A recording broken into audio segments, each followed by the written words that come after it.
This reading is from 1 Corinthians chapter 13.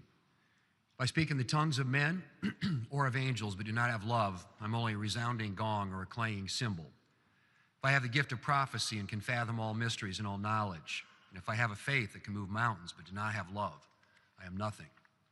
I give all that I possess to the poor and give over my body to hardship that I may boast, but do not have love, I gain nothing. Love is kind. Love is patient. Does not envy. Love is kind. It does not boast. It does not boast. Does not dishonor others. It is not self-seeking. It is not easily angered. It keeps no record of wrongs. Love does not delight in evil, but rejoices with the truth. It always protects, always trusts, always hopes, always perseveres. Love never fails. Where there are prophecies, they will cease. Where there are tongues, they will be stilled. Where there is knowledge, it will pass away.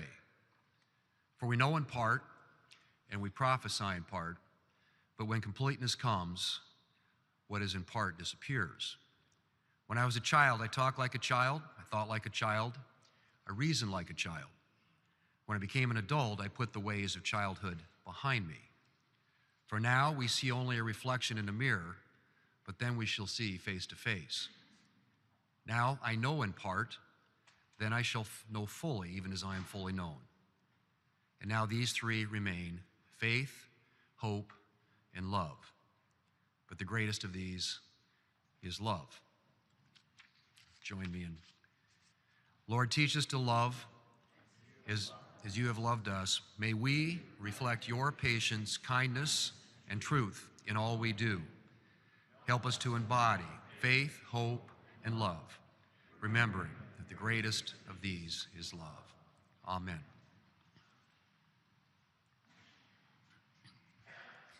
A reading of Psalm 23 and some words to guide all of us in our work.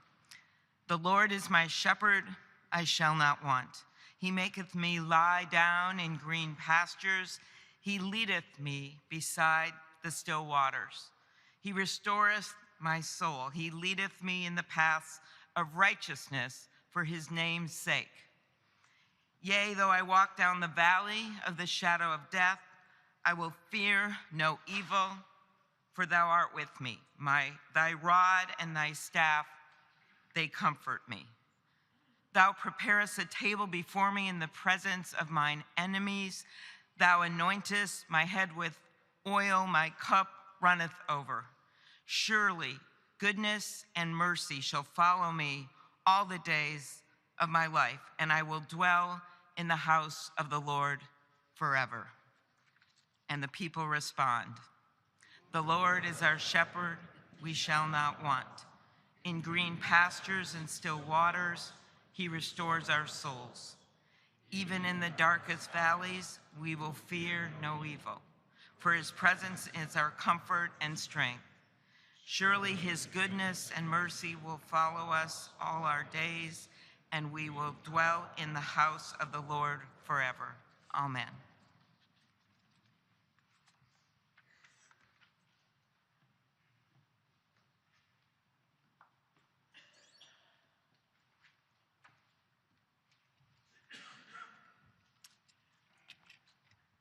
Thank you. It's always a distinct privilege and joy to hear the Naval Academy Glee Club and the Marine Corps Band. The Naval Academy Glee Club has moved and delighted audiences since 1845 in venues from Carnegie Hall to the Vatican. The Marine Corps Band has performed at nearly every inaugural. They accompanied Lincoln when he went to dedicate a cemetery at Gettysburg. They helped us hail the unveiling of the Statue of Liberty, and they welcomed Winston Churchill to the White House. Truly, the story of America has always been accompanied by the rhythms and harmonies of the Marine Corps Band and the Naval Academy Glee Club. And as we give them a warm welcome, please rise and join them as they lead all of us in song.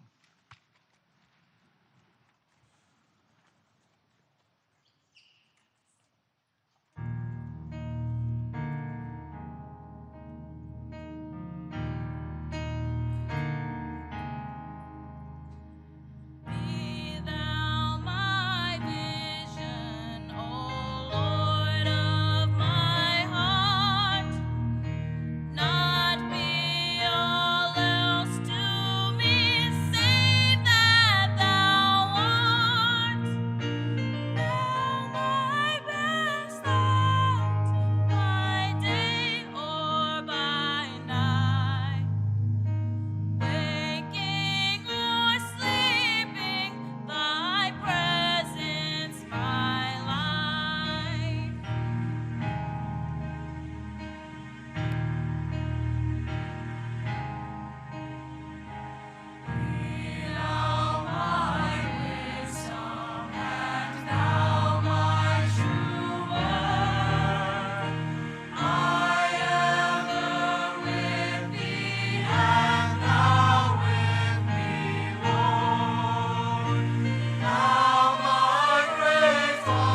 Ladies and gentlemen, please welcome the 47th President of the United States, Donald J. Trump.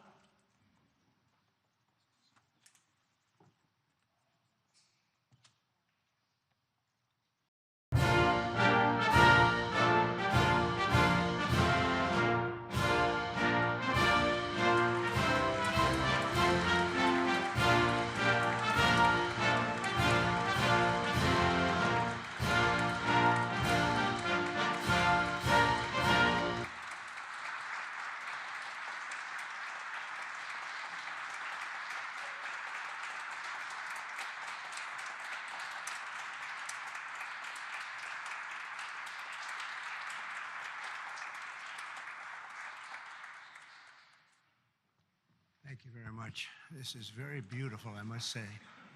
This is a beautiful place. And our country is starting to do very well again.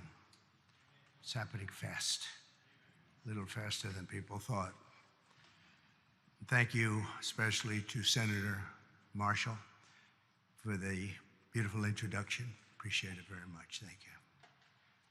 Great senator you are. I also want to thank a friend and a man of profound faith and tremendous patriotism who's also become a great friend. You become much friendlier when you have a majority of 2 or 3 or 4. Could even be 5 pretty soon. But for a little while it was 1. And that's Mike Johnson, Speaker. Thank you very much, Mike, very much.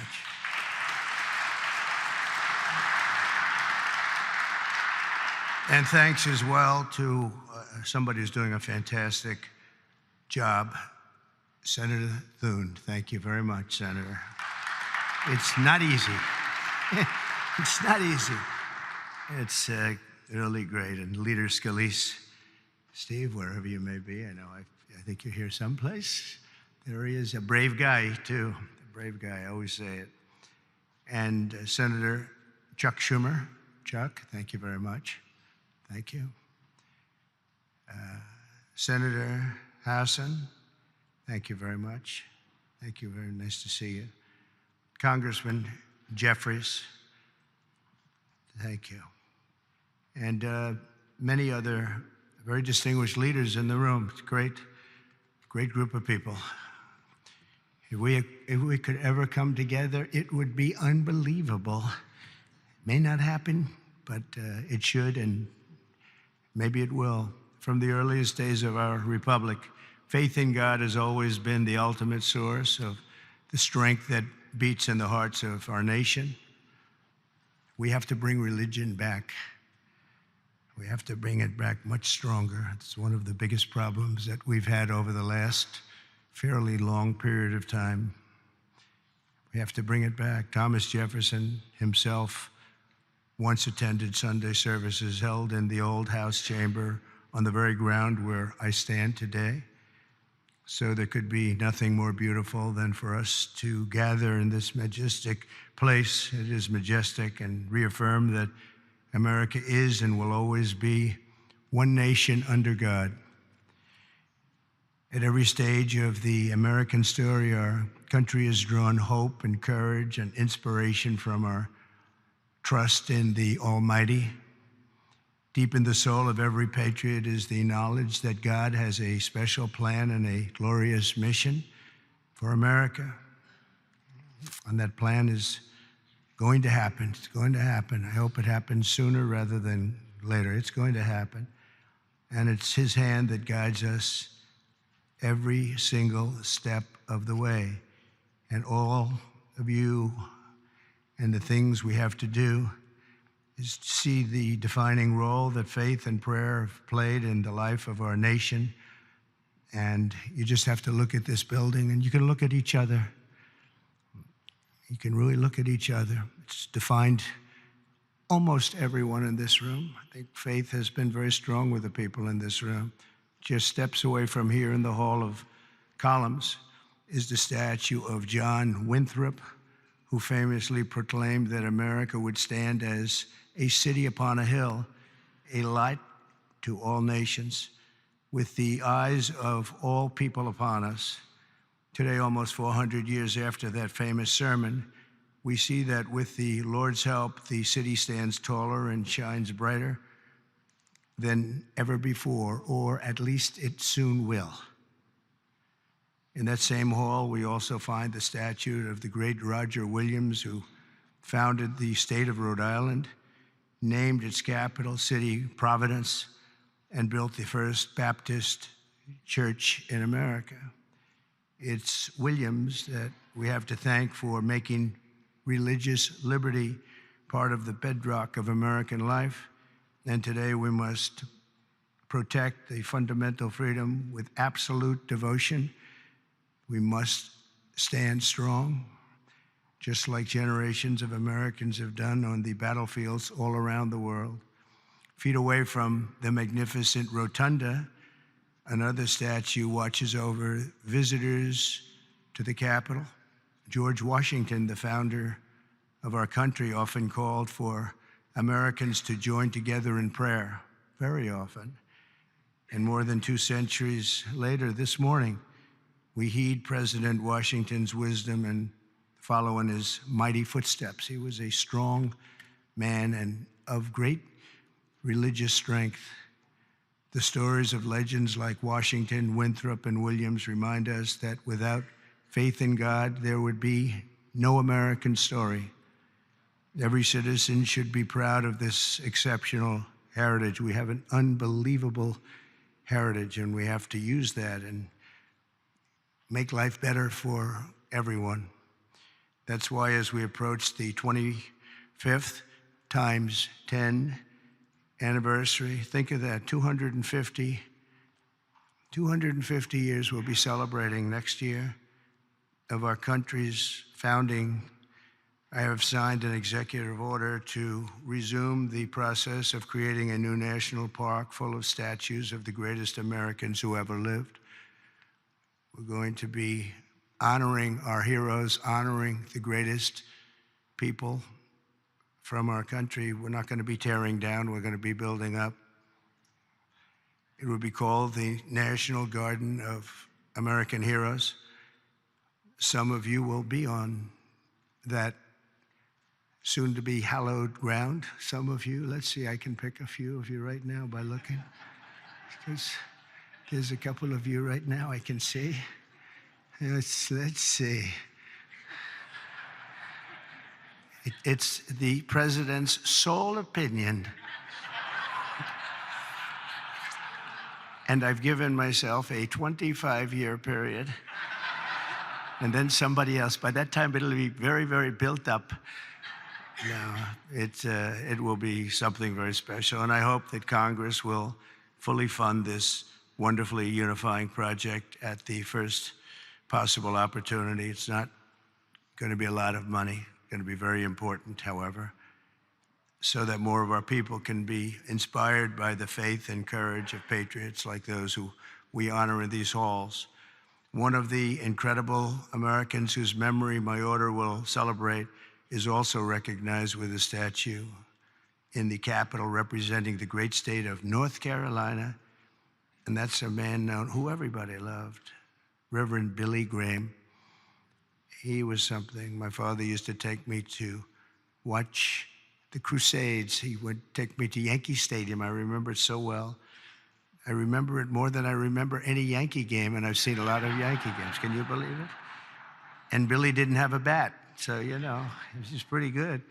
It was amazing. You'd have 60 or 70,000 people, and they loved him. They loved him. I saw him with Franklin. I don't know if Franklin's here. I just don't know, but I've gotten to know Franklin. He's done a great job with helping on tragedies, on problems like in North Carolina, California. He's always the first one there. The work he does is, his father's very proud of him, I can tell you that. But Billy Graham was very special. One floor below us, Reverend Graham's statue stands with an open Bible. The page turned to a letter from the Apostle Paul, which reads, "Let us not grow weary of doing good, for in due season we will reap if we do not give up." Never give up. Never, ever give up. You can't. How about me? If I would have given up, I would not be here right now. Who the hell knows where I'd be? it might not be a good place. If it was up to the Democrats, it would not be a good place at all. Never, ever give up. There could be no better message for the leaders gathered here, and you are real leaders. And we must never give up, and we must never grow tired. We must never grow weary, and we always must practice good. As you know, last week, only a few miles from here, our nation witnessed a terrible tragedy when 67 people were killed in a horrible accident near Reagan Airport. As one nation, we take solace in the knowledge that their journey that night did not end in the icy waters of the Potomac, but in the warm embrace of a very loving God. None of us knows exactly when our time on earth will be over. You never know. A truth I confronted a few short months ago when there was an incident that it was not fun. It was not a good thing. But God was watching me. The chances of me being here, my sons are shooters. They're really good shooters, Don and Eric. And they said the chances of missing from that range with that gun are, but Don equated it to a 1-foot putt. That's pretty bad. 2 feet I can see missing, but 1 foot you can't miss. It was the equivalent of a 1-foot putt is what he told me. He said, in fact, he gained some religion. He went up 25%. And if you know him, that's a lot. But he said there had to be somebody that saved you, and I think I know who it is. And he looked up, and I said, "Whoa, Don, you've come a long way." He's a good guy, but my 2 sons just really couldn't believe it. Had I not turned that right turn just at that time, and the audience, 55,000 people standing this way, there were just a few people in the back on the bleachers. There was nobody over there except for my all-time favorite chart in history, a chart on immigration. Immigration saved my life, see? So we're going to be good for immigration, okay? But had I not made that turn, boom, and quickly, it was almost as though a deer bolted. You know, they say the only way you miss when you're a good shot is if it bolts. I bolted. I turned to the right to look at the chart, and I said, wow, what was that? What was that? So you never know, but God did that. I mean, it had to be. The chances of turning, there's no reason to turn to the right. You know, the chart is rarely brought down. I brought it down maybe 20%, and 20% of the time. And it's never on my right, it's always on my left. And it's always at the end of the speech, never the beginning of the speech. And if I was a little more than that 90-degree angle, it would be no good. And if I was a little less, it would be no good. It had to be perfect. Thing went right along the edge. It didn't affect my hair. Can you believe that? Might have touched it, but not where it counts. Not the skin part. But honestly, it's a mirror. It changed something in me. I feel even stronger. I believed in God, but I feel much more strongly about it. Something happened. So, thank you. Thank you. But that event, like the tragedy last week, should remind us all that we have to make the most out of every single day that we have. Who would think that you're in space and 2 things collide? The odds of that happening are so small, even without proper control. We should have had the proper control. We should have had better equipment. We don't. We have obsolete equipment. They were understaffed for whatever reason. I guess the helicopter was high, and we'll find out exactly what happened. But the odds, even if you had nothing, if you had nobody, the odds of that happening are extremely small. It's like, did you ever see, you go to a driving range in golf and you're hitting balls, hundreds of balls, thousands of hours. I never see a ball hit another ball. Balls going up all over the place. You never see them hit. It was amazing that could happen. There was a lot of mistakes made, and it should have never happened. But regardless of that, it's amazing that it happened. And I think that's going to be used for good. I think what is going to happen is we're all going to sit down and do a great computerized system for our control towers, brand new, not pieced together, obsolete like it is land-based, trying to hook up a land-based system to a satellite system. And the first thing that some experts told me when this happened is, you can't hook up land to satellites and you can't hook up satellites to land. It doesn't work. We spent billions and billions of dollars trying to renovate an old broken system instead of just saying, cut it loose, and let's spend less money and build a great system done by 2 or 3 companies, very good companies, specialists, that's all it is. They used 39 companies. That means that 39 different hookups have to happen. And I don't know how many people of you are good in terms of all of the kind of things necessary for that, and it's very complex stuff. But when you have 39 different companies working on hooking up, different cities had different people, you need one company with one set of equipment. And there are some countries that have unbelievable air controller systems, and bells would have gone off when that helicopter literally even hit the same height, because it traveled a long distance before it hit. It was just wouldn't stop. It was, follow the line. But bells and whistles would have gone off. They have them where it actually could virtually turn the thing around. It would have just never happened if we had the right equipment. And one of the things that's going to be, I'm going to be speaking to John and to Mike and to Chuck and to everybody. We have to get together and just, as a single bill, just pass where we get the best control system. When I land in my plane, privately, I use a system from another country because my captain tells me, I'm landing in New York and I'm using a system. I won't tell you what country, but I use a system from another country because the captain says this thing is so bad, it's so obsolete, and we can't have that. So we're going to have the best system, and a lot of money, but it's not that much money. And it'll happen fast, and it'll be done by total professionals. And when it's done, you're not going to have accidents. It's just not, they're virtually not possible to have.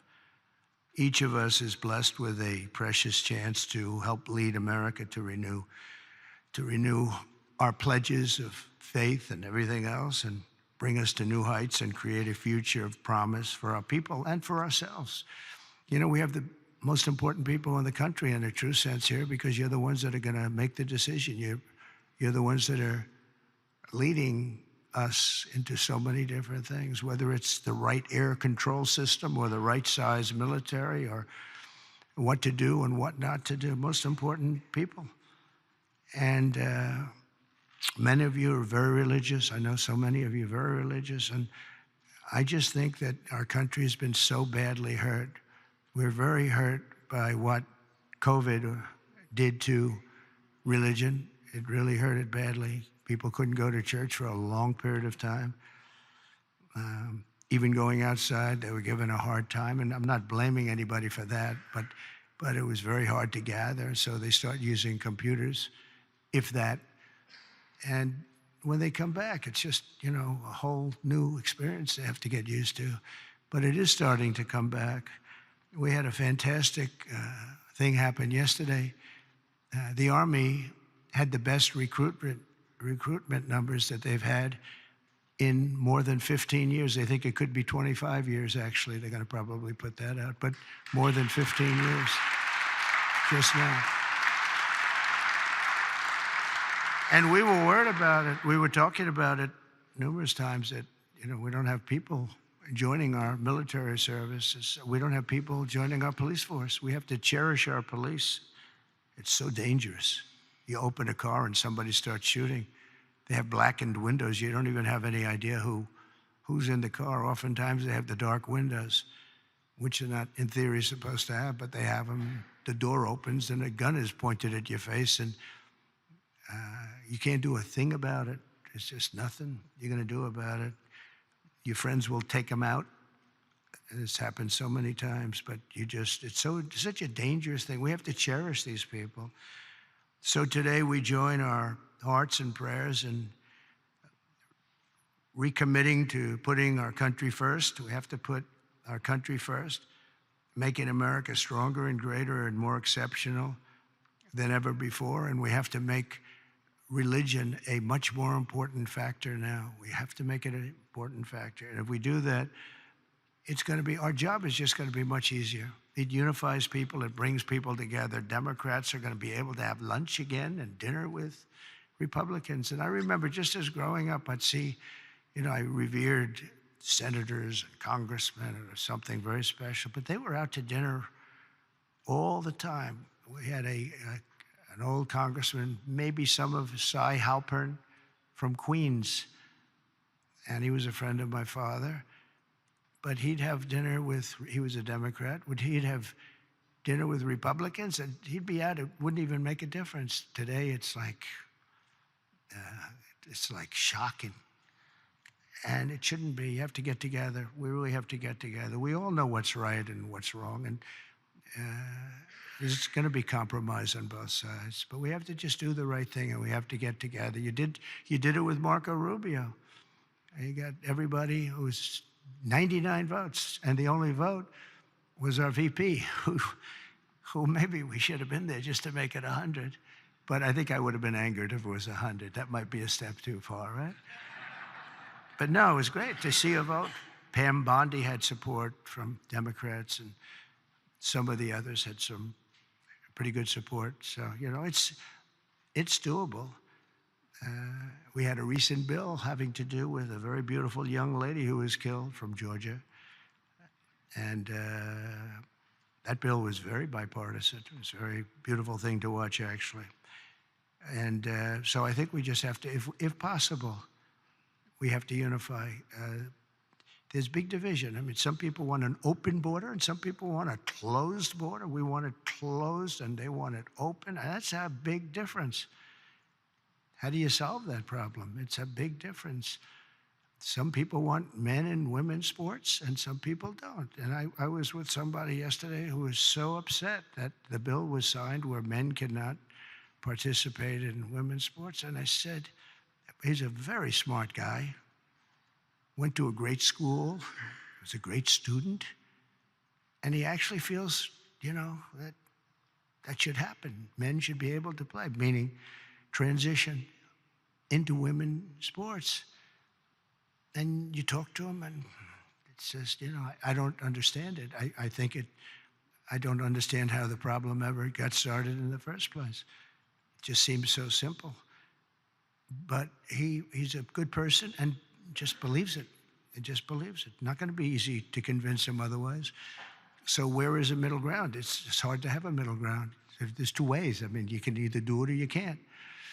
But I think a lot of good things are going to happen. A lot of people might be surprised to hear me say that, of all people, but I think a lot of good things are going to happen because our country's got some big headaches, but we have tremendous spirit right now.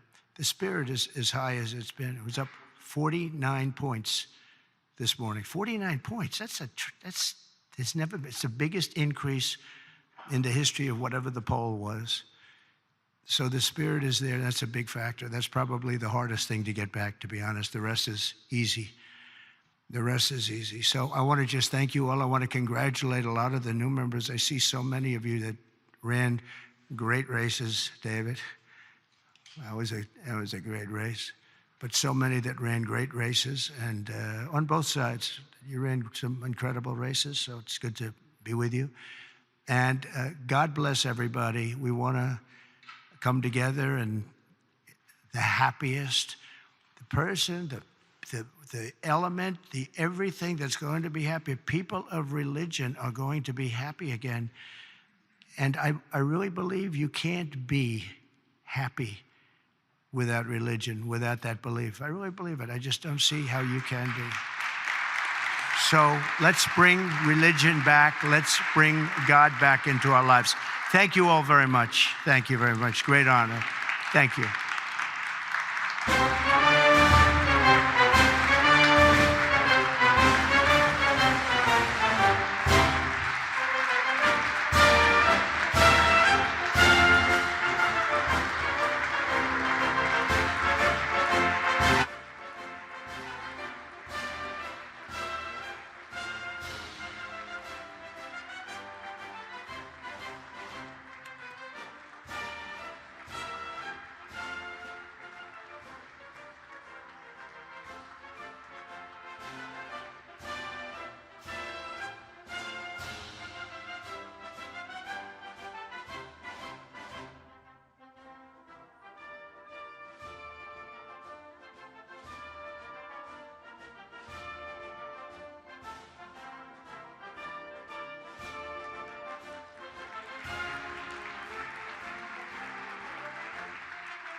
This is the primary audio circuit for the Reuters live service.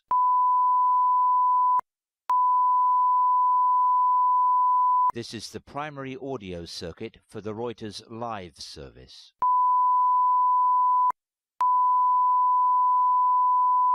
This is the primary audio